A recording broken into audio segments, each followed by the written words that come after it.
hustlers, road players, tournament champions. Hear the stories, get their advice, learn about their lives. Our host, Joey Ryan, brings you an inside look at the professional pool player. You're listening to the Pool Player Podcast, brought to you by Pool Scene 365.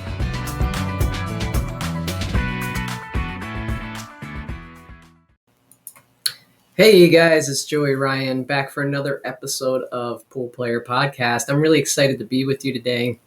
I have a special industry edition, a guest that I'm really excited to learn more about. And you guys are going to say, that's crazy. You've been working with this guy for several months. Have you ever met somebody and you just click instantly? Like your passion is their passion. And you're like, we have to do something together. We don't even know what it's going to be. Well, that happened with me and this guest. We said, we got to do something, and maybe you've caught it, but we've launched the Booth Brothers. It's a weekly live show that we do. You can catch it on this channel, but you can also catch it on our Facebook page, The Booth Brothers, and I think it's actually at The Booth Brothers Show. And it's a great show. We have guests, fresh guests every week. And a little secret about it, this guy actually does all the work. I just do a little bit of the technology, but this guy really does the work. Well, since we've been working together for several months, the crazy part is I don't know a whole lot about him. So I'm really excited about this episode. I want you guys to get to know him. And so without further ado, I'm going to introduce my good friend, Mr. Mark White. Hey, Mark, how's it going, buddy? Hi, Joey. Hi. God, I never thought when I've actually watched almost all of these podcasts, and I thought, I'd love to be on that one day, but I thought I never will. Here I am. Hello. Here you are. Here you are. Yeah, no. And, Mark, we've talked about doing this for a while, but we got so busy with the Booth Brothers. And, it's just one of these things we didn't get around to. But now we're here, and I'm excited to find out much more about you. So do me a favor. Tell me, I know you got your start in snooker, but tell me, what was your first moment where you were kind of interested in cue sports? Yeah, I really honestly can remember it like it was yesterday. There used to be a fabulous program. It was on a Monday night, 9 o'clock. We had 3 channels back in 1969. Can you believe? I was born in 62, so I was 7 years old, and there was this program called Pot Black, and it was actually, the first few episodes were done in black and white, believe it or not. It was a snooker. It was one frame only. And the moment I saw it, the moment I heard the balls, the crack of the ball going in the back of the pocket, and the way these guys were spinning the cue ball all around, I thought at that moment, I have to be involved in this game. And that, I think that was around about September or something. I remember my dad used to let me stay up late. It was on a school night. So I got special permission from my dad to stay up because he knew I loved it so much. And and that Christmas in the December, I got my first ever snooker table. It was a little 6x3, which we had the tiny little balls and little cues. But I can remember it's the best present I ever had. And used to play my dad. It was one of them that you used to just put on top of the kitchen table, or the dining room table. And we would play for hours. And I remember my dad was known as shovel hands. He had huge hands. And I can remember, like today, him teaching me how to make this bridge. And it was almost like 2 of my hands, like this. Well, it was 2 of my hands at that age, but massive. And he almost took up the whole of the bulk, the semicircle on the snooker table. You don't have it in pool, but in snooker we have the semicircle up the kitchen end, the bulk end. And his hand almost took up the whole of that. So that was my first ever experience of cue sports. And well, as you can tell, I still remember it, and I'll always remember it. And that was the day I fell in love. The thing that kind of sticks with me with that is watching snooker on, I'm sorry, you say snooker, I'll say snooker. I don't want to try to fake the accent, but watching it on TV in black and white. And I think about, with the new balls that are out and everybody complaining about the color of the balls, here you were watching it in black and white. I mean, how did you even tell? I mean, I guess the commentary had to be really good on that, right? Yeah, it's almost like this is rehearsed, but I promise everyone it is not rehearsed at all. But there is a brilliant commentator memory I have the great Ted Lowe, and he was known as Whispering Ted Lowe. And the reason he picked up that nickname was because he used to have the little lip mic, and they actually used to sit in the crowd. There was no commentary booths back then, so he actually sat in the crowd and he had to whisper like that. And he said it was like a game of chess on a 12 by 6 foot table. And then he made this awful gaff once, which made all the show reels of the bloopers and the things that go wrong. And this is honestly the 100% true. He once said, "For those of you watching in black and white, the blue is just behind the green." Oh man, that's funny, Mark. So when did you start playing snooker for the first time? Well, I sort of messed about with it till then, but I first played on a full size table. It was like a working men's club. It was actually a YMCA, YMCA, a Young Man's Christian Association, and above it they had what was called the Red Triangle Club, and you weren't allowed to go in there until you were 16. But I because I'd showed promise, um, they let me they let me have special dispensation, shall we say, to go in and play. And I went in there and I was a tearaway, and I was smashing them hard. I was left-handed, which they hated because everyone should be right-handed. I was this left-handed and I was smashing them. I was screwing back the length of the table, and I've really, Draw shot for Americans. Draw shot. yeah, draw shot. Sorry, yeah, and snooker for you Americans. And I remember doing something which I'm really ashamed of now, because they used to have a go at me all the time. I brought out the red chalk, and the red chalk on a snooker table is absolutely a no-no, and they hated me for it. There was these red marks all over the table, so I'm sorry about that, to the guy that had to clean the tables. How So I could you, Mark? apologise. How I could know. you? I was young. I was a tearaway. I was a rock star. So you were pretty good at snooker. I mean, I know you're kind of modest with your, playing abilities, but you were kind of at one point you had some talent and you were kind of making your way through the game. Tell us about that. Tell us about your journey. Yeah, well, my dad, he was a businessman. He had seasonal kiosks. We lived by the seaside in a nice little seaside town. He had these kiosks that sold ice cream and hot dogs and burgers and this kind of stuff, all gifts and knickknacks for the tourists. And then he bought this beautiful building right in the high street of where I grew up. And it was we had a restaurant, and it was called the White House, actually, because our name is White, obviously, and we thought it was really cool and clever at the time. Now I look back and think, God, that was so corny.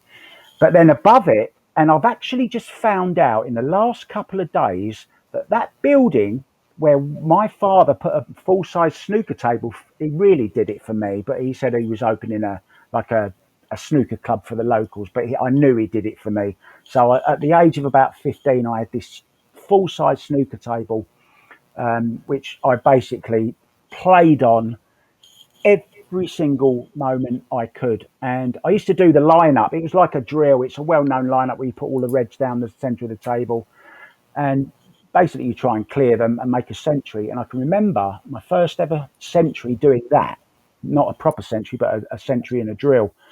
And I told myself that the big man at the time was Steve Davis. Now I'm sure you know Steve Davis from Americans will know Steve Davis. He did a little bit at pool as well, didn't he? Of course. Um, and he used to say about how he wouldn't let himself eat until he had done a certain task, a certain drill, and he would not eat a sandwich. And some days he didn't eat at all if he didn't complete the drill. And I told myself, right, I'm not going to bed until I make 100 break at this lineup. And I can remember it. Yeah, I can remember. I was 15 years old, just I think, and at 5:30 in the morning, I've been up all night playing. I finally made 103. Was my first ever century. That's awesome.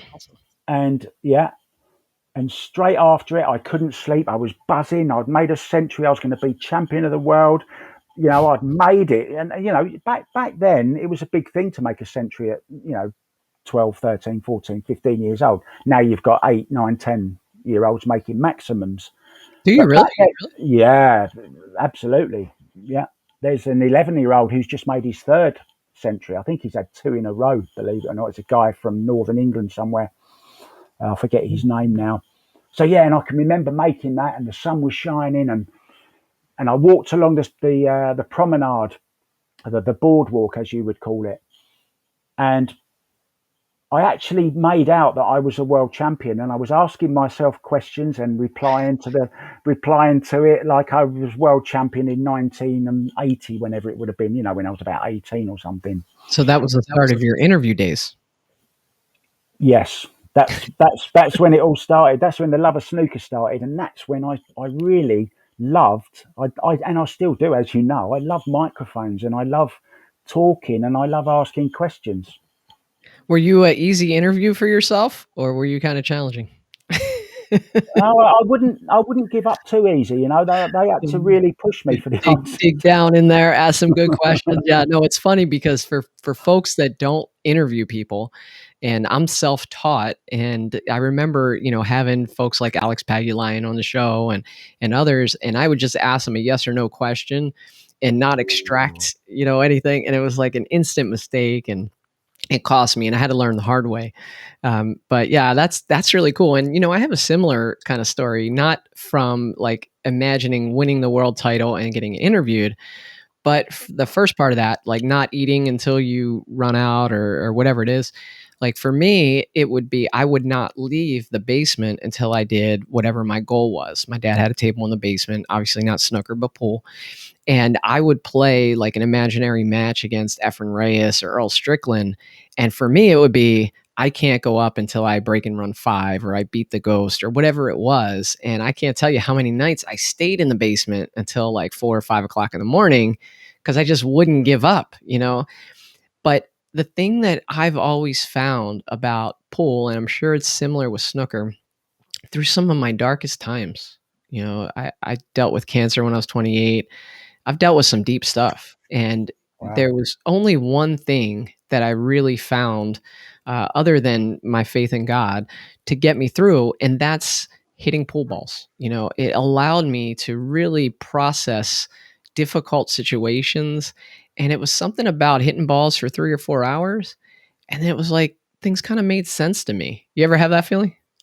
Yeah, I mean, look, I've been single for quite a long while now, and why is he bringing up relationships? Well, the longest relationship I've ever had, and my first true love, is it was snooker.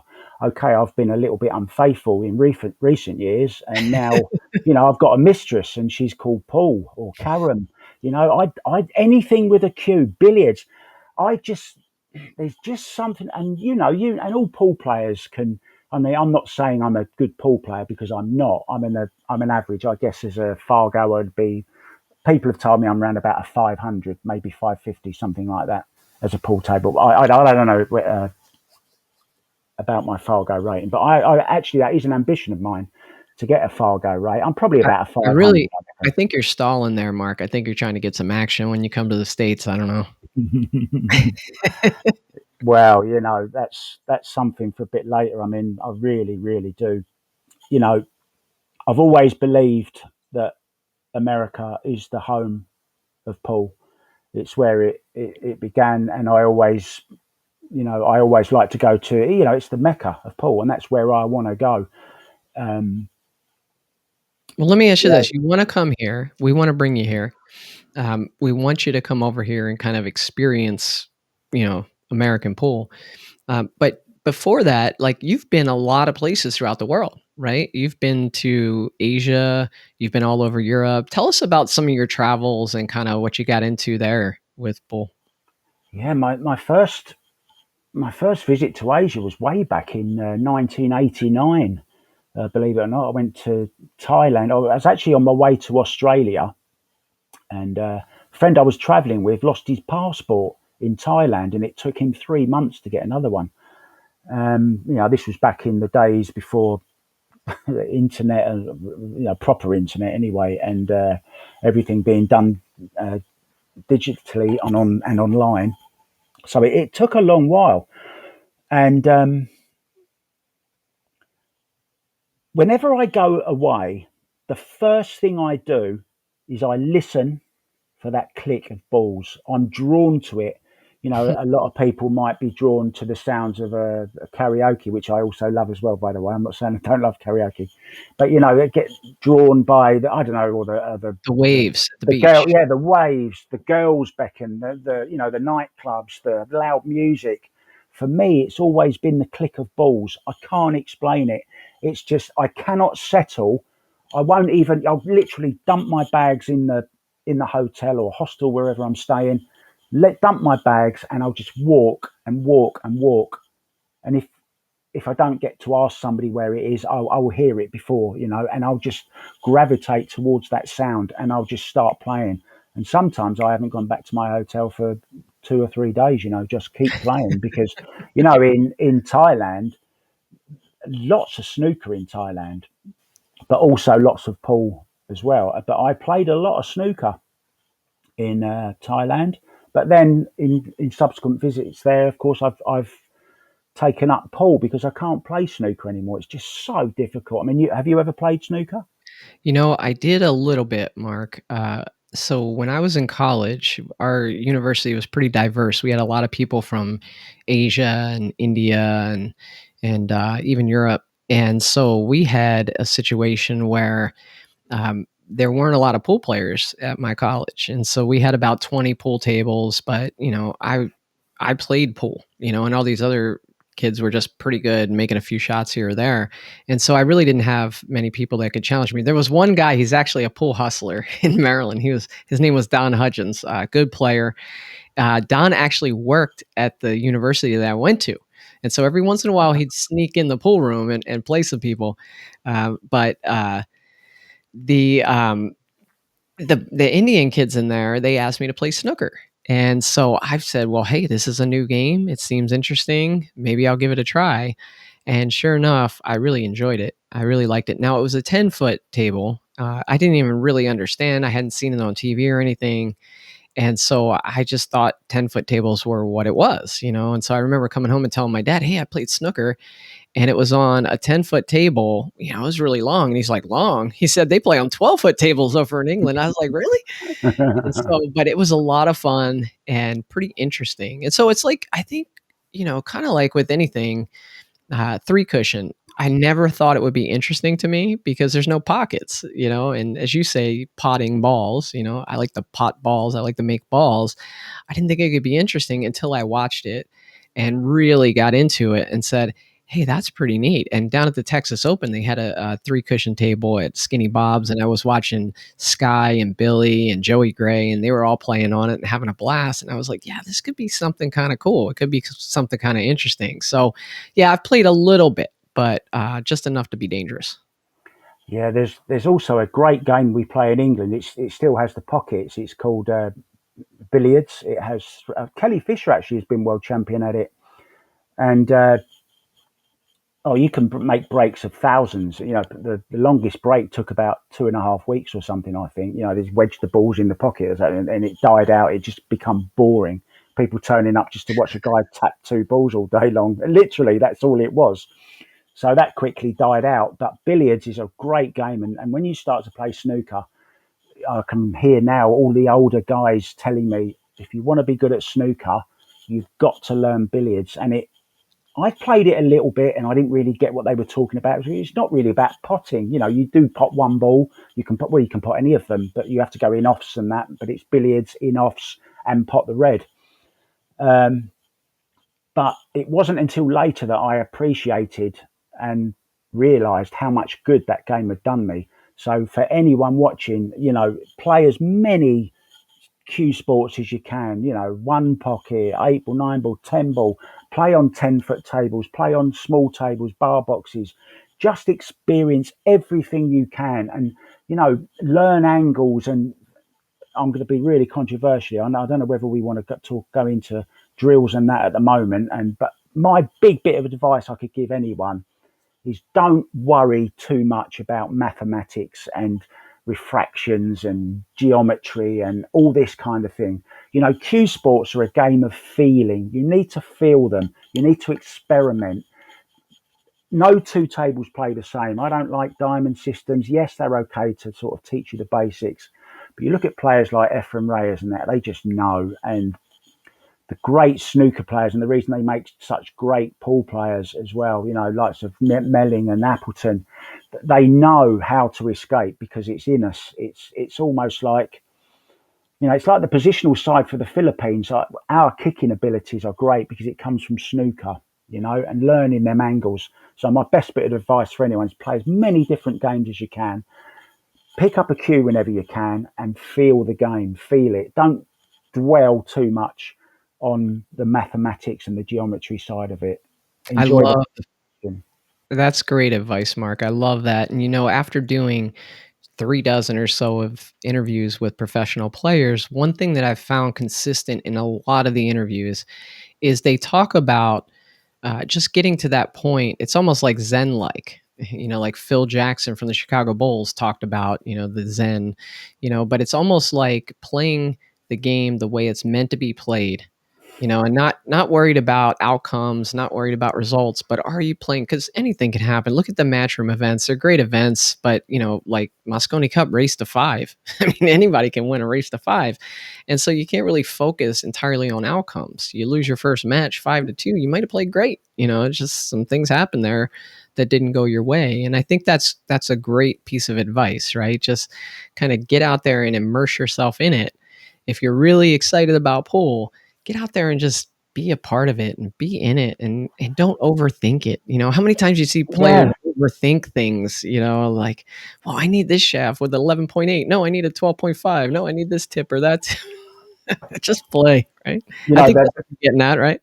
yeah, the biggest discussions I see going on social media, as you know, I'm very active on Facebook and that, and I love getting involved in the conversations. And I can talk all day and type all day about pool because I truly do love it. It's the only thing in my life. Sad maybe to some people, but it's the truth, and it's the only thing I am happy and feel happy doing, and it's all I ever want to do. But one thing that does tickle me is how people go on about what cue should I buy, what tip should I use, should I have carbon fiber, should I have wood, how long should it be, all these questions. And I don't know whether they're doing it just to get lots and lots of different people's feedback, but there's, like take tennis for example. You'll see a tennis player who'll use maybe 5 or 6 rackets depending on how many he breaks, depending on who the player is or how many strings they break. Yeah. But they'll pick up another one and it's strung the same. No two cues are the same. They really aren't. You could buy 2 out of the same batch, and then, they're going to play different. The conditions change the way a tip plays. It wears differently depending on how you cue. It just goes back to the same thing again. It's a game of feeling, and you've just forget all that. Forget all the stuff in the background, right? Find something. I saw a brilliant video today, actually. Venom. He went into a Walmart. He wanted to buy the cheapest cue he could find. He bought a $10 cue from Walmart. He then took it back to his house and started trying all the different things with it. Drawing, follow through, Yeah. jumping. How'd he How it do? looks. And he'd done all right, and he said it's you don't have to pay thousands of dollars for a cue if it suits you, if you feel good with it. And there's that word again, feel. Just enjoy the game, don't get too washed away, as you said, in results and, oh, who have I got in the next round. Just enjoy that moment, and that is the secret. And I think of life and any sport, if you can enjoy every single moment of it, then you've won already, because you're having way much more fun than the guy that gets 2 rounds further than you, who's raw and angry and walking around and not talking to anyone, and no one wants to be around him, and you're there just having a laugh, and he's thinking, well, he's out, Why is he so happy? He's already been knocked out. Yeah, I don't care. I'm just going to go around and talk to all the other guys and watch some other games, because it's not all about yourself. It's about, and this is another thing I want to get involved in, growing the sport. It's not all about me. It's not all about you, Joey. As you know, it's about the sport as a whole. And I think the sooner that we can really begin to enjoy it, and I mean really enjoy it, like having sex. And it's like having sex to me, playing pool. Honestly, it really This is is. a PG podcast, Mark. It's PG. Okay, let's. I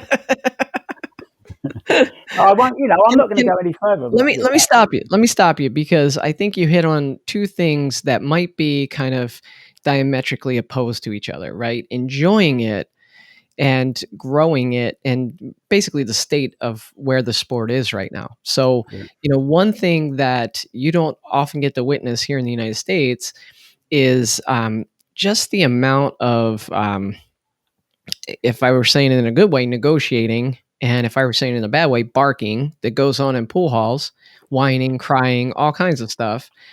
Because people are really trying to scratch out a living doing this, because the money's not there right now. And so, I've seen it. I'm not going to mention any names, but I've seen some really talented young players who were just awesome, awesome guys. And then they go on the road for a year and they come back, and there's just an edge to them. They're just different, right? Because they're constantly trying to find an angle, scrape together a couple $100 so they don't have to sleep in their car that night. And so I think those two things, like really enjoying it for the love of it, they love it, but there's also this immense pressure.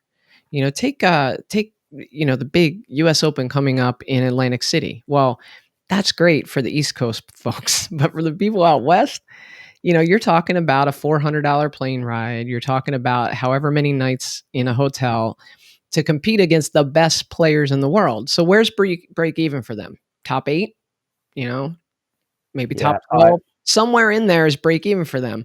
So they go out there and there's already this immense pressure on them just to finish high enough to break even on their event. You see where I'm going with that? Does that make I sense? Yeah, and it does, and I can see exactly, and I can put myself in their position. I'm not rich by any stretch of the imagination. I struggle day to day, as a lot of people do, and I'm not even trying to make my living at pool. I'm glad I'm not, because I would be even worse than I am at the moment.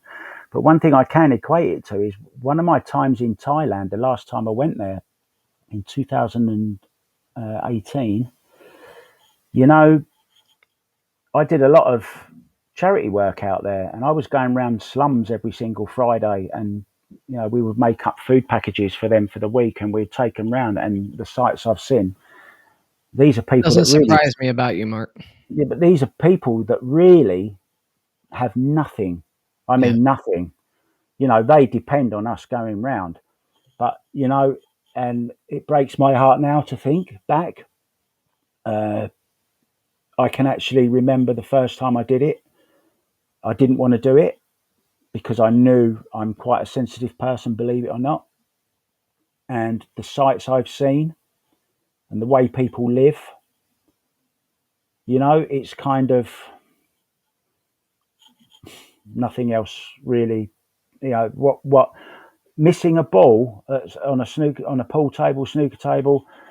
Yes, maybe it is to get through to the next round and make a profit from the tournament, but it's not the end of the world. You're going to eat tomorrow. There's always going to be somebody that can help you and pick you up again. And I think that's one good thing about the pool community, or one of the many good things about the pool community. It is a pool community.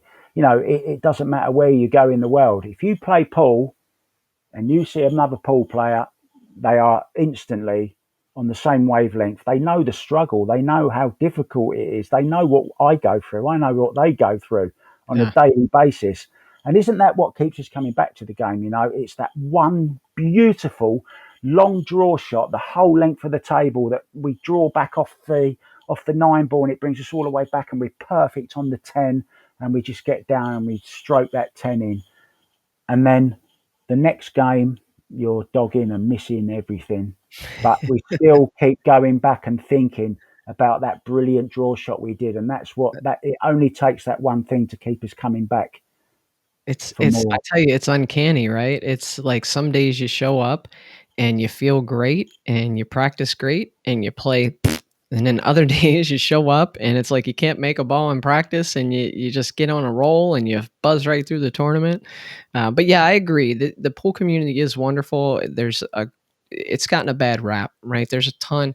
The things that I've witnessed in the pool community, people helping others, is really unprecedented. Just people giving of what they have for other people is really great. So that's a good point. But I asked you about your travels, and you mentioned Thailand. But I want to hear about, because like it's so weird, like the most random things. You've had this incredible life, because we talk about, we're watching the Mosconi Cup, or I think the latest one we were watching together. We might have been watching the World Championships or something, and the commentator said Dennis Grabe, and you're like, it's Grabe, and I was like, how do you know, Mark? And you're like, because I used to live in Estonia, and I'm like, what? Who lived in Estonia? Well, Mark, you lived in Estonia. Tell us about that. How did that happen? Yeah, I had a great friend who's sadly no longer with us. A good friend of mine. Um, he used to buy food production machinery secondhand from the UK, and he used to sell it into Eastern Europe, like Ukraine, into Belarus, Bulgaria, anywhere in the Eastern Bloc. He used to sell it because it was a lot cheaper. So he would have a lot of time going out there. And one time he said, "Oh, you've got to come out to Estonia. The girls are lovely out there. It's the most beautiful girls in the world are out there." This was That's when I all it took, huh? well, this is when I had the hump with snooker. When I'm never playing snooker again. Right, where's the girls at? No. Look, come on, look. You can imagine the success I've had with women, can't you? That's why I like Q Sports so much. This took Joey, believe it or not, about 3 hours of makeup to look this bad. No, so yeah, I went to Estonia, and it was before they joined the European Union, and it was so cheap. I mean, really cheap. And I found a brilliant snooker hall out there, about four full-size snooker tables and a couple of 9 foot pool tables, and we would play loads and loads and loads of pool. So the girls were out the window again, and I found this love of pool, and I actually learnt the language. I was there for, this is true story. I went for a weekend. I literally 3 days, long weekend, came back, sold everything I had, like not my car, anything, any equipment that I didn't need anymore. I'm going to Estonia. Off to See, that Estonia I went and stayed 8 years. that's the thing. That's why you're. So we had this commercial in the United States. It was a Dos Equis, I think, the beer, and they Right. had this guy who was the most interesting man in the world. I think you're kind of like the most interesting man in the pool world. Like, who does that? Who goes to Estonia for a weekend, comes home, sells everything, and moves there? That's crazy. Do you know, I'm going to own up to something now as well. I'm Uh-oh. actually terrified of flying. I mean, super terrified. I tell you what, I do a great impression, because I've done it so much, of Mr. T from the A Team. Ain't getting on no plane, fool, because I hate, literally knock me out, and then I Oh, will get on the plane. But what I've tended to do is, whenever I go away now, especially long haul. So I went to Thailand and Australia. Literally, I was going for 3 months. I think I ended up staying 2 years. Then I went to Estonia literally for a weekend. Ended up staying 8 years. Every time I've been to the Philippines as well. Actually, the second home of pool. Some might say, the different kind of pool out there, isn't it? But I just feel I want to play in all those places. But anyway, once I get there, I'm so terrified about flying. I think, right, I've made it. Right, I'm staying. I'm just going to make my life here. I'm going to play pool. I'm going to get a job. I'm going to do some karaoke. And the other big love of my life, actually, I've owned three karaoke bars altogether. One in England, and two in Estonia. One called Bonkers, one called Jumping Jacks, and another one called Pit Stop. So I've owned okay. three karaoke bars. That's my And my big ambition, which I'm hoping is going to come true. I was actually planning it with the. You have Rotary Club out there, of course, don't you? It's a big worldwide organisation, and I joined the Rotary Club in Thailand, and I was just about before COVID hit to embark on a 50-state visit around America. It was going to take me obviously a couple of 3 years to get around all of them, but the idea was to play a game of pool and a tournament in every single state in the US and sing a song in every single state. And I was raising money for the children that I used to go and feed on a Friday. That sorry, not I. That we used the great organisation, by the way, called Hand to Hand, started just by a woman who sold everything she had in Australia, gave up a headmistress's job in a school, sold her house, her car. She found God. Her calling was to go and help these people in Thailand, which she did, and she still runs it now. Actually, I think it's run out now. But you can do things like sponsor a family for a year to feed a family, and it costs nothing for us. It's nothing. It's like £180, about $200 maybe a year to support a family. It's nothing. So my idea was I was going to go away and I was going to raise 3 million baht, and we were going to build this block of apartments for them in a kitchen where they could make their own food, go to the markets and sell it. Anyway, I've gone way off piste here. Sorry. Well, let's get back to the tour of the United States, where you visited all these states, or you wanted to visit all these states and do karaoke and play pool. I mean, are you still hoping to do that one day? I'm absolutely hoping to do it. Maybe it'll take on a different format now, and maybe even a different reason for doing it. I still have the ambition. I want to certainly visit every single big tournament, not just in America, all around the world. I mean, I was recently at the World Cup of pool in, the World Pool Championships, the one that Albin's just won. You might have seen me on TV there doing my dance in my shirt with the glasses on it. A lot of people did. I was on Sky Sports apparently. See, I told you, Mum, I'd get on. We don't TV have Sky Sports over here. We gotta rely on DAZN. Oh, DAZN. That's it. Yeah. Well, DAZN, I guess Sky Sports produces it, and DAZN is just the outlet to send it out. Yeah. So we probably did see you. I just wasn't watching at that moment. You just chose not to. So I've got a video of it. Funnily enough, I'll send it to you. Yeah, send it to me. So yeah, I do. I want to come. Of course, I want to come to the US Open. It's like the biggest to me. Okay, the Mosconi Cup is big, but that's in England this year. So do you know what? I might not even be in England for the Mosconi. How funny would that be? Wow. That I'm in the US while the Mosconi Cup is in the UK. That would be, well, I'll tell you, I wouldn't mind missing the Mosconi Cup just so that I could be in the States, because I really do. I've got some good friends in America. I've got a great friend in Tampa who I've known all my life. I understand the pool scene's pretty good there, Joey, is it? It is. The thing about the United States, it's so big. If you're going to come here, I'd recommend you get a car. In fact, I really want you to come here. And I found out, I've actually been working on something myself, and I'm going to try to go to the CSI Expo in September. And I'm going to try to set up a booth there. And I want it to be a pool player podcast / the Booth Brothers booth. And so you and I were talking, I think it was this morning earlier, and you mentioned the fact that there's places you want to go that you can't even go because England's still locked down and there's still some issues, right, with travel.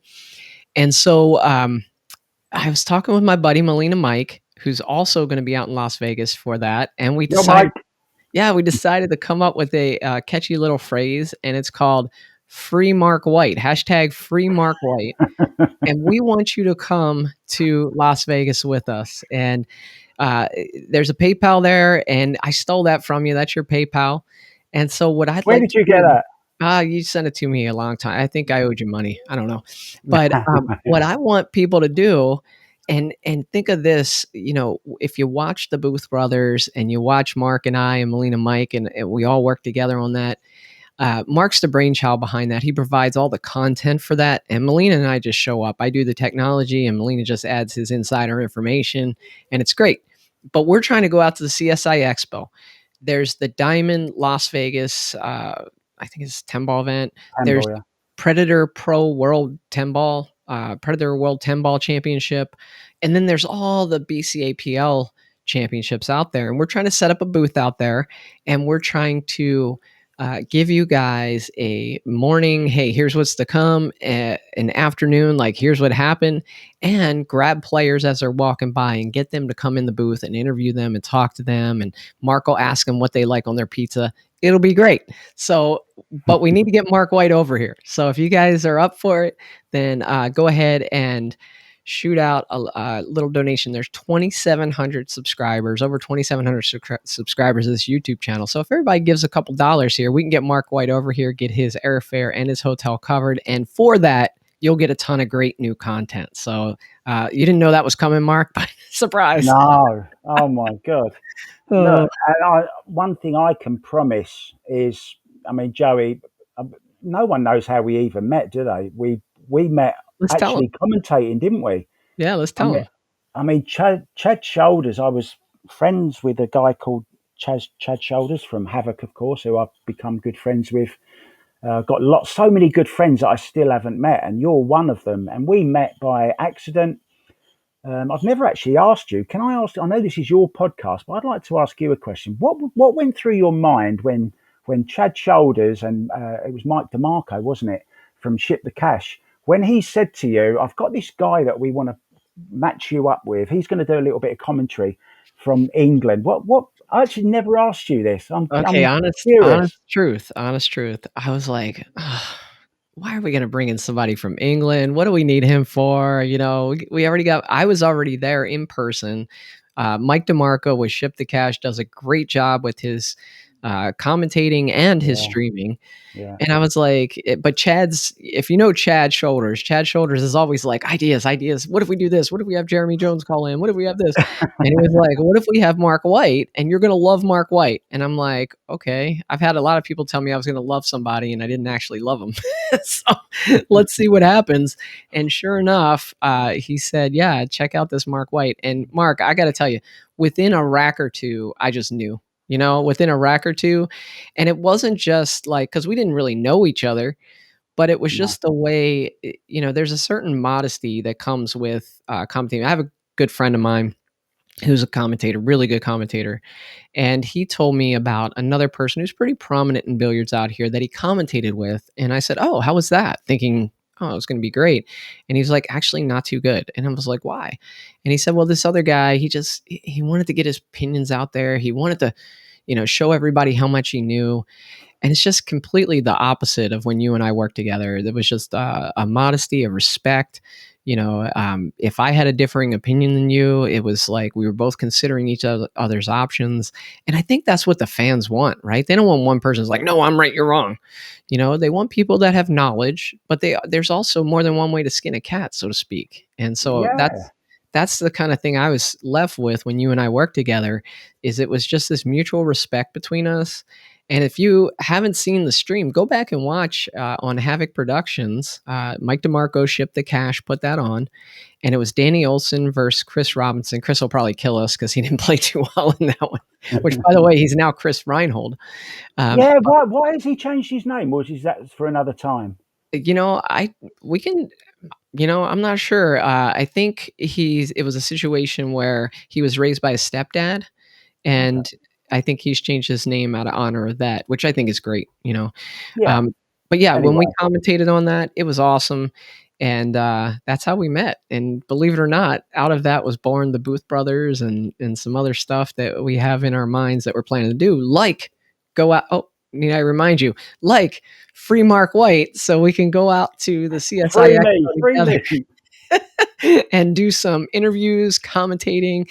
Melina Mike's talking about popping up live streams all over the place. Who knows what we got going on out there? But let's see if we could get Mark White over there. So if you guys don't mind making a little donation there, that'd be great. Yeah, I mean, So and we can promise in return, can't we, that it will be something that they've never seen before. You know, you've seen me dressing up in my stupid rap hat. I mean, I love rap. I love writing stuff. I love commentating. I love coaching. You know, something we haven't spoken about is I actually qualified snooker coach. We used to do snooker coaching back in the 1980s. I was lucky enough to be working at a club cleaning 18 tables, full size tables, twice a day. I used to clean them when I was just like 16, 18 years old. And it was bought by these two professional snooker referees, you know, big name referees back then, and they were also qualified coaches, and they set up this brilliant thing where we would have students coming over from Holland and Belgium to stay with us for like a week's crash course in snooker. And then I would go out there to Rotterdam to a little place called Schiedam, and I would go out there for 3 months at a time, teaching and organising tournaments. It was a real good time. You know, we even had the local school in Clacton on Sea where I was working at the time, Clacton County High. They had on their games options where, you know, people, instead of playing football or tennis or cricket, could come over and get lessons 3 times a week, you know, Monday, Wednesday and Fridays, have some lessons playing snooker. It really was the boom time back in the 80s, you know, for snooker. Everyone wanted to get involved in snooker somewhere. And then got in with Barry Hearn, and I got in with Stephen Hendry's manager. Went away to a brilliant holiday camp, a really famous uh, holiday camp called Butlins in the UK, and I would go there for a year. We'd have Stephen Hendry or Alan McManus come on a Thursday, and I would teach the people at the holiday camp during the week, and then we'd have a competition on the Wednesday, and then on the Thursday the winners would play Hendry or McManus, whichever one it was. let me stop you there, Mark, because I do want to ask you about the coaching, because in the United States, we've talked about this. There's not a whole lot of coaching, right? But players could benefit from coaching for certain, and we've talked about that.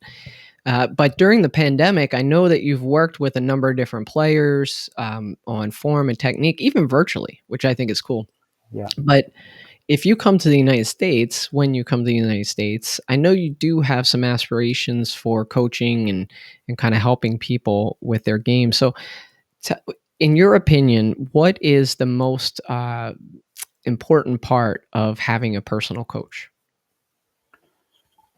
I think the most important thing in life is time.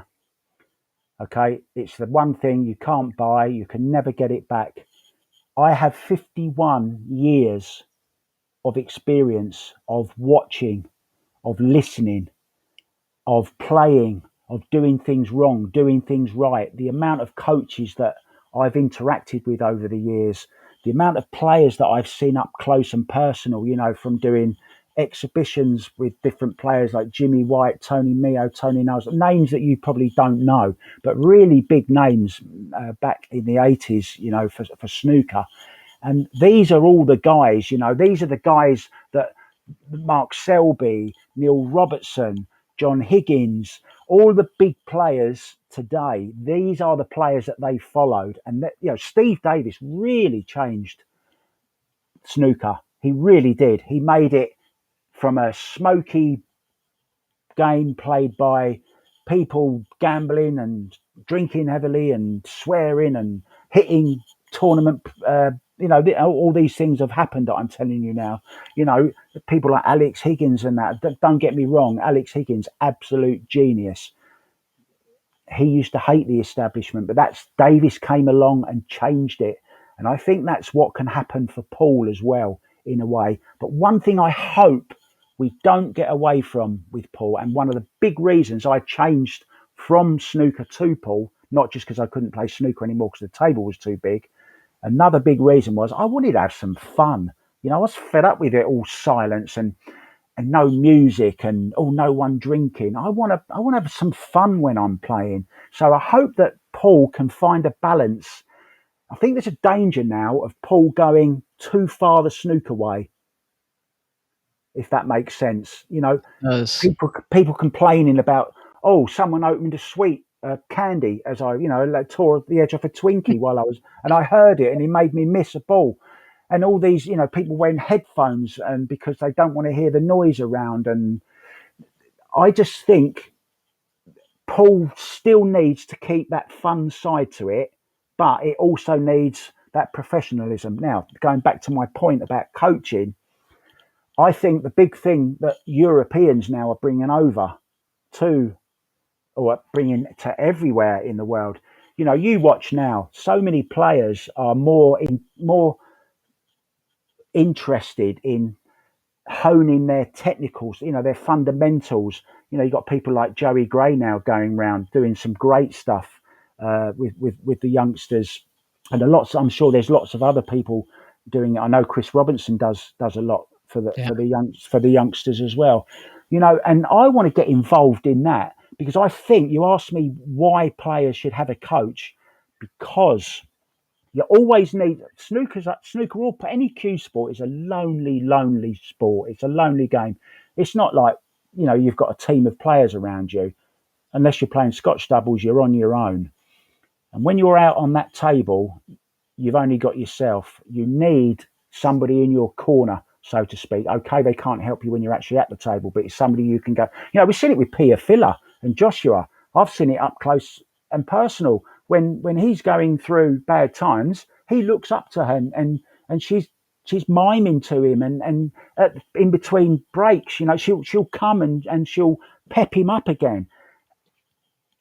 Now, that's the mental side of the game, which is, by the way, to me, I think is 80% of the game. The other 20% is a mixture of 5% talent and 15% technique, or whatever. You of course you need some natural ability, so you can't let fundamentals and technique ruin or stifle that natural ability. We still need that. We still need to see the floppy Filipinos, as I like calling them, floppy, because they're all over the place. Efren, one of the greatest players ever, Roberto Gomez as well. When he breaks, his arm goes all over the place. He almost knocks somebody out in the seating area, But there needs to be a balance. And the most important thing about having a coach is it can save you time. I spent too many years doing the wrong thing. By the time I went to my first ever coach, I think I was 17, which is quite late, really. Yeah. 16, 17 is quite late. And I'd already got bad habits, and they're very, very hard to break. So if you can start off in the right way as early as possible, and it's not just, as I said, it's not just about, you don't have to be the best player. You need to know and pick up on what good technique is, and about getting everything in line, and nice smooth action, and keeping your head down. Yeah, these are just these are just the basics, the real basics. Well, I know when you and I talked about it, I did a live stream where I showed myself playing the Ghost at one point, and you came back and you were like, "Oh, your cue action is atrocious," or something. I don't know. I mean, I thought I played decent, but after talking to you, I realized I got a lot of work to do. But like you said, it's like when Tiger Woods rebuilt his golf swing. It takes so much time and effort, but if you really want to be great, that's what you need. And I think, if we had more coaching, and I don't mean lessons. I don't mean like, sign up for lessons, take lessons. No, I I mean don't. somebody who's there for you, through thick and thin, through your slumps. I mean, pool is a lonely game. When you're struggling, when you're just not performing, and it can happen over the course of a number of different tournaments, right? It's not just, oh, I had a bad tournament, but you could slump for 6 months. To have that person that can kind of take a look at what you're doing and say, hey, I saw a hitch there. One of I call him my arch nemesis out here, and I'm going to interview him soon. Nick De Leon. He's like a 719 Fargo out here in Arizona, a good player. And one night after playing him, he said, I noticed something. When you get right before you get ready to shoot, you cue it, and then you kind of hitch up your shoulder a little bit. And And I thought that was helping me kind of dial into exactly what I wanted to do. But he was right. It was taking me kind of out of my cue action, as you would say, or out of my stroke or my rhythm. And then I used it against him and beat him the next time I played him. But but seriously, um, that's so important to have somebody on the outside kind of take a look and help you, because when you're in a rut, you can't always get out of the rut, you know. So I would encourage, like, if somebody wanted to get in touch with you, Mark, because obviously you've been doing this over the pandemic, how do they get in touch with you for your coaching services? Just reach out to me on Facebook, and I'd just like to say at this point, you know, today I've had messages. I mean, long messages of players who I've coached in the past, and just like wanting a little bit of reassurance from me. And, oh, I did this the other day, and I'm feeling this. Why is that happening? A lot of it is just, being like a mother to them, just stroking them and telling them everything's going to be okay. Just calm down. I can tell you now, 3 players on the Euro Tour I have helped in the past with their game. One of them was actually, I'm not going to name names, but one of them was in the last big Matchroom event, the World Pool Championships, in the early stages, and it was I won't tell you because I haven't got permission to, but I had this person messaging me before games, between games, oh, Mark, what do you think? I've got this coach, but he's not telling me the things, and I've been watching you and listening to you, and can you just give me? And I'm reams and reams and reams of messages on Facebook Messenger, and I'm talking about good players here, Yeah, good Shane Van players, Boening, right? much. SVB. Just kidding. That would be funny. Actually, I could teach him something, but I won't. Not until Sky's beating him anyway. I You won't. think Sky? Okay, so this is one thing. We don't have a ton of time here, but I do Okay, want to talk to you. sorry. Can I Yeah, just finish finish your off? thought. Sorry, yeah. I was just let me finish that thought about the coaching. I never, when somebody says, "How much do you charge?" Okay, I always say nothing. I just want to help you. If You're a I heck of help a you, businessman.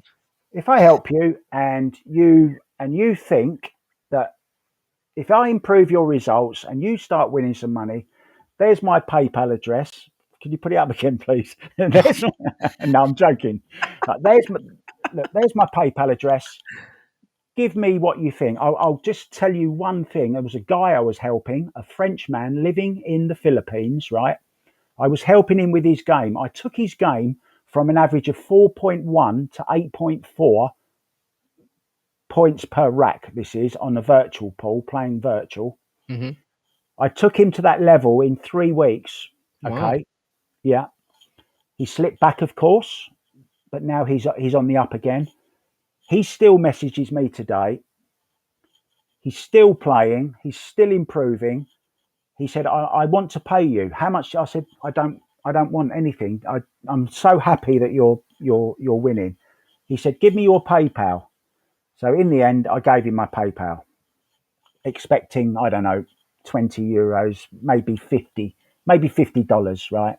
Yeah. Because most of my work with players is on text messaging and basically calming them down. It's more the mental side, really, Yeah. but a lot of it's technique as well. And the guy sent me €200. I was gonna say that, probably 200. But, well, Yeah, if you think about it, Mark, it only makes sense. I mean, it's an investment, right? And if you do, I love the way you do that, right? Because, I mean, obviously you need to eat. And so you're not saying that you're worth nothing, but you're saying if I'm worth something, you'll take care of me, and they do. And I think that's a good way to be. So the one problem though, Mark, is that you're pretty much filled up with your Facebook friends. So we got to figure out another way for people to get in contact with you. I guess that yeah, email, how about that email for your PayPal? Do you check that email? yeah. I checked this. I Yeah. checked So that. this Yeah, email, the free mark, Hashtag freemarkwhite. This a passionforpool@gmail.com is the email address where you can get a hold of Mark White if you want some coaching or send some PayPal money so he can get to the United States for the CSI Or Expo. yeah, or Joey, and I really mean this from the bottom of my heart. I really do mean this. Not for the money, just for the friendship, for the talking, for the. Yeah. Don't forget, 51 years I've been following this. I've been commentating on commentators. I've been saying the same things as the commentators are going to say for years. My friends used to say to me, "You should be a commentator," and I said, "Oh, I will one day. I will one day." By the way, I just want to thank Giovanni Bicchetti. I'm sure we'll get to that a little bit later. How much time have we got left? I know I talk a lot, don't I? I'm so sorry. We're kind of wrapping down, Mark. We gotta. I mean, this isn't the Joe Rogan 3-hour podcast now. We gotta, we Oh, gotta who are wrap. you? Who are you? Joe Ryan, not Joe Rogan. Oh, I thought I was asked to be on Joe Rogan. No, Oh, I've got. Is that the time? I hope you ain't got didn't blow time for him this. off for me. Ain't got time for that. Uh,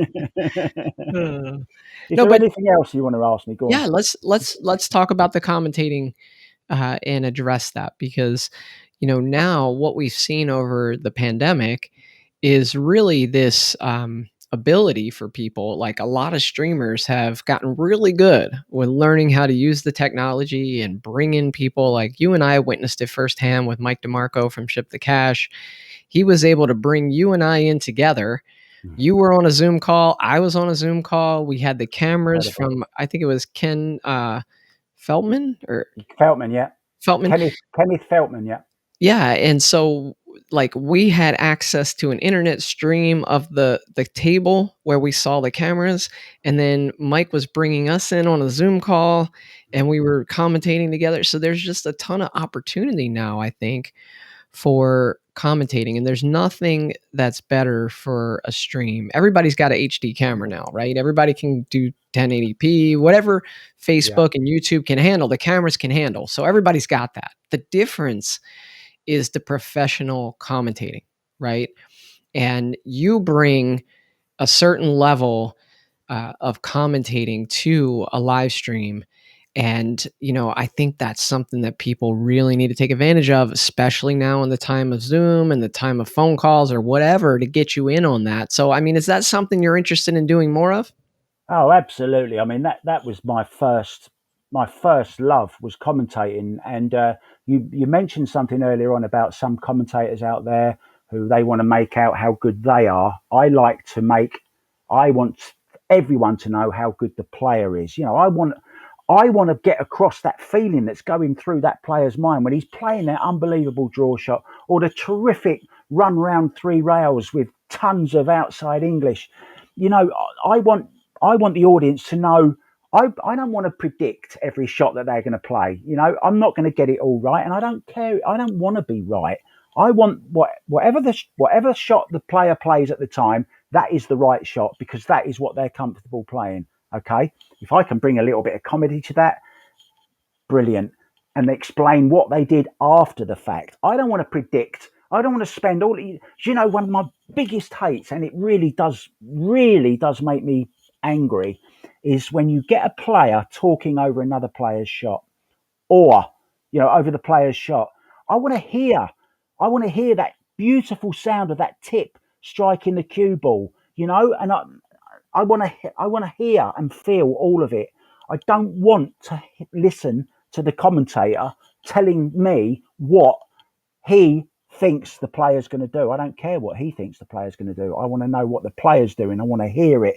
I want to play the shot with him.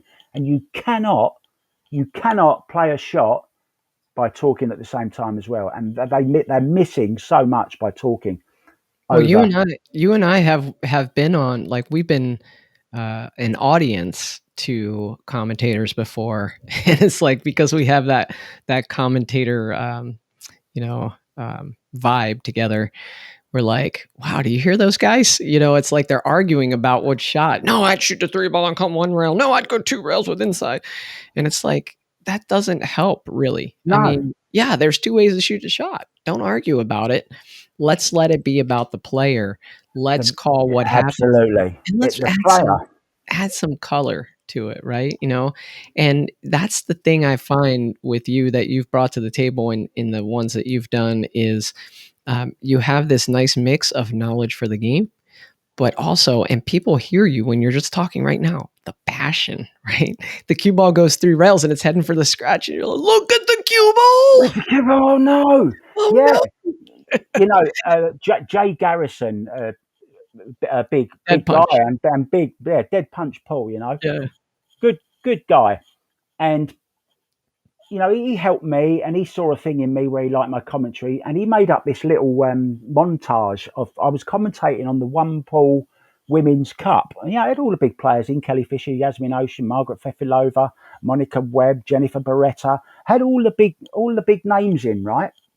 And I made some awful cock ups, really bad ones. I got mixed up with Yasmin Ocean and Filler. I've called Yasmin Ocean Albin's husband, something like that, but it's fun, right? Oh God, oh no, I got it wrong. Yeah, but I didn't really know, and don't explain why you got it wrong. Just accept that you've made a cock up. The people love it. And by the way, that's another big thing. I've been in so many streams watching game, and I've been typing in messages because I want to get involved in the game, right? Yeah. I watch loads of American streams late at night when I'm laying in bed and can't sleep because I'm thinking of pool and there's nothing going on around here. Yeah. So another one of my pet hates is not hate, but that's a strong word. But We call them peeves. A peeve, yeah. Something that peeves me is when people are typing things in the chat and the commentators don't even see it and they don't bother responding to it. The most important people, the pool players and the viewers, they're the ones that pay the wages, right? They're the ones that pay the streams, pay for the prize money. They go in, they buy the alcohol, they get the tournaments going. It's please involve everyone. It's not all about you, commentators. It's not. And there's loads of great commentators out there. Don't get me wrong. And they know who they are, and there's some great commentators. And Alex Lady, by the way, one of my favourites. Jeremy Jones, another great one. Carl Boys brings something different to the party. To be I fair, like him. To be fair, he brings a lot. To be fair, we tease Carl about that, but it's okay because I had Carl on this show, and I was doing this show down in my pool room, which I'm gonna start doing again soon. Just takes a lot of setup, moving stuff around.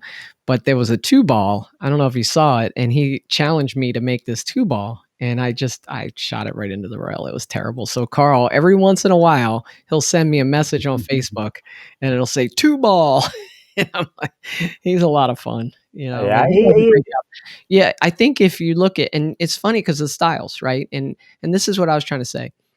I think you kind of blend some of the styles, right? Where you have, and obviously Carl's got immense knowledge for the game, but he does a great job of bringing the color and some humor at times. yeah. But you bring the humor, you bring the interesting anecdotes, and you bring the knowledge of the game all together into one. And the way we fed off each other, I thought worked out really well. And so I think it's a perfect scenario where you're combined with someone like a very knowledgeable Jeremy Jones, somebody who's more into the actual nuts and bolts, Yeah. and you're bringing together like the whole scene, the big picture, which is really nice. So, 51 years, you can't replace that, right? It's a long. I know I keep going on about it, but it's a lot of stuff that's gone in this stupid brain of mine over the time, and the only thing I retain is knowledge about pool, snooker, cue sports, anecdotes, things that I've picked up along the way. And everyone knows I'm not the brains of the Booth brothers. I'm certainly not. I mean, Melina Mike, what a great, I was so happy when we got him to stay. He was going to be just on one show, wasn't he, on the first week? And then we said, hang on a minute, there's something in this. He knows his stuff inside out. And you, with your knowledge of the players in the, shall we say, Melina Mike's great on the challenges and on the money matches and all on the, getting all the inside information. Whereas you are sort of like Wikipedia, Joey. You've just got this mind that can mention a player, and, oh yeah, he beat him 7 racks to 4 back in 1985. You've got that kind of knowledge. So I think the three of us together, and don't forget why we called this the Booth Brothers, the show that we do every Tuesday night. The reason it's called the Booth Brothers is because that's where we met. We've both got a love of commentary. Melina Mike, I'm telling you, I'd love to be in the box with him as well sometime. And I honestly think that we should take the Booth Brothers and we should go around the US and we should go as a team, as a unit. And I think we have got, we could be like the American Matchroom. We are the team going around doing different stuff in America, like Matchroom are doing in Europe predominantly, let's say. Well, let's make sure that the folks that are listening to this fully understand what the Booth Brothers is. We started this show. It was about 3 to 4 months ago. I think we've done 13 or 14 episodes. 14, yeah. Yeah, 14 episodes. And we go live usually on a Tuesday night, but we're actually starting to toy with the idea of maybe going live on different nights at different times, because really we want to be relevant. We want to bring in kind of the latest content and what's happening in the pool world. For instance, if there's a big money match next week, we might have one or both of the participants of that money match on the week before, right? We're also featuring a bunch of pool rooms. We're featuring other industry folks. We had Ozzy Reynolds on recently talking about CSI and the big events they have coming up.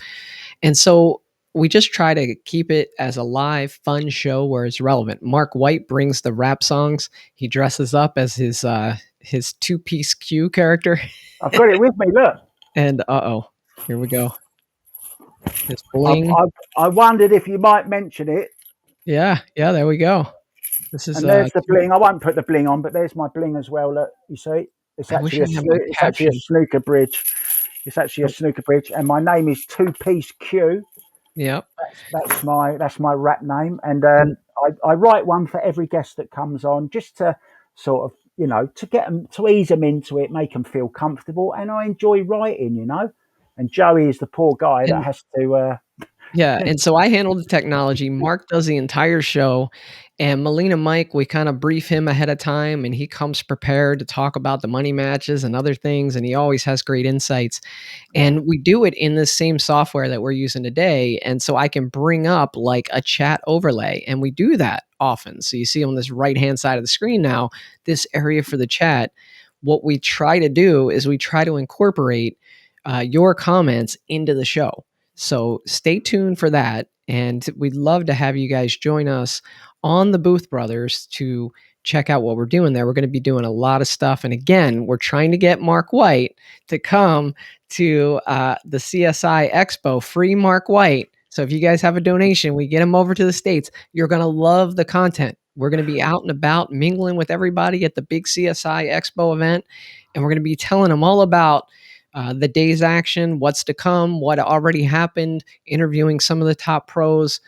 We're already lining stuff up for that. Hopefully have some giveaways and some other things too. So don't forget about that. But Mark, look, our time here is kind of wrapping up. So I want to give you the opportunity. Is there any final thoughts or anything that you want to leave the audience with? Something I might not have asked you, but you want people to know about you? The only thing I really want to say is, if you can really love, I know it's going to sound corny, but if you can really love what you do and have a passion about what you do, then you will succeed at it, no matter how long it takes you. I would just like to mention two very important people in my life who gave me my break in commentating. Back in 2018, there was the Chinese 8 ball, the Joy Chinese 8 ball qualifiers in Bangkok in a shopping mall. It was all set up. There was 6 tables. It was great. We had a main TV table, and it was actually streamed by a Filipino company and a guy called Rolly Baron from Batang Tirador. Just came up to me, saw that I was sort of a fun guy around the pool hall, and asked me if I'd do some commentating for them. And I did. And apparently people liked me, and I got asked back again and again and again. And actually, when I came back to England, I carried on. I was contacted by him again saying, look, I know you can't do any live, but we're doing this remote thing. So Rolly Beron, thank you very, very much for that. And he's got a great new player, by the way, Wonder Boy, Elijah Alvarez. Watch out for him. 16-year-old Filipino. He's really, I think he's just been signed by Predator, actually. So he's now a sponsored player by Predator. And the second guy I really want to thank is a guy who actually then saw me commentating on Batang Tirador and asked me to come and do some commentating with him. And that was just about a year ago now. And I'm still commentating with him now. And he's a great guy. His name is Giovanni Bacchetti. He runs a site called Sharpshooter World Remote Pool, WRP, along with Gabriele Cimino, who's actually the Italian team coach of the pool team there in Italy. And I just want to thank you, Giovanni, for giving me so many opportunities to do the commentary, because then the commentary from Chad Shoulders came from that. So it's like a stepping stone. And I just want everyone to know that if you ever see me anywhere, if you see me in the States, please come up to me, please talk to me. I promise you, I want to meet every single person. I don't just have Facebook friends because I want to have 5,000 friends and say, oh, look, I've got five. I'm choosing them very carefully. And pool is my passion. I want to spread that passion, and I want to spread it as well at the home of pool. I know you've got plenty of your own passionate people. Melina Mike's one, Joey Ryan. You've got people like Joey Gray, as I've already mentioned, going around. Jeremy Jones, all the great guys doing a lot for the sport. Ozzy Reynolds, of course, we've mentioned before as well. Amiga Mike, all these guys that are doing lots of streaming, putting on these leagues around. Chad Shoulders as well. Don't forget you, Chad. You know, I just want to be involved in that. I consider, I don't just think, oh, they're just friends on Facebook. I honestly consider them as friends, maybe not close friends yet, friends that we haven't met yet. You know, we haven't actually met yet. Same with you, Joey. But you'll back me up on this, I'm sure. You know, all I want to do is spread my love, my experience, my knowledge, my pure passion for this game. All I want to do is spread that around those that want to hear it and feel it. And we started talking about feeling at the start of this program, and it is a feeling. It's a feeling that I've had since I was 7 years old. I can still feel exactly that feeling now.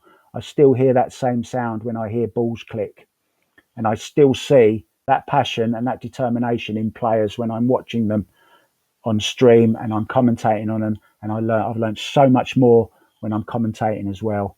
And I want to spread every single piece of knowledge that I have amongst anyone that is willing to listen to it. And it comes free of charge. Mark, that's beautiful, buddy. And it's one of the things that attracted me to you is your passion for this sport. And really, you have a giving heart. So thank you for coming on Pool Player Podcast. Obviously, we're going to continue to work together with the Booth Brothers. So make sure everybody tunes into that.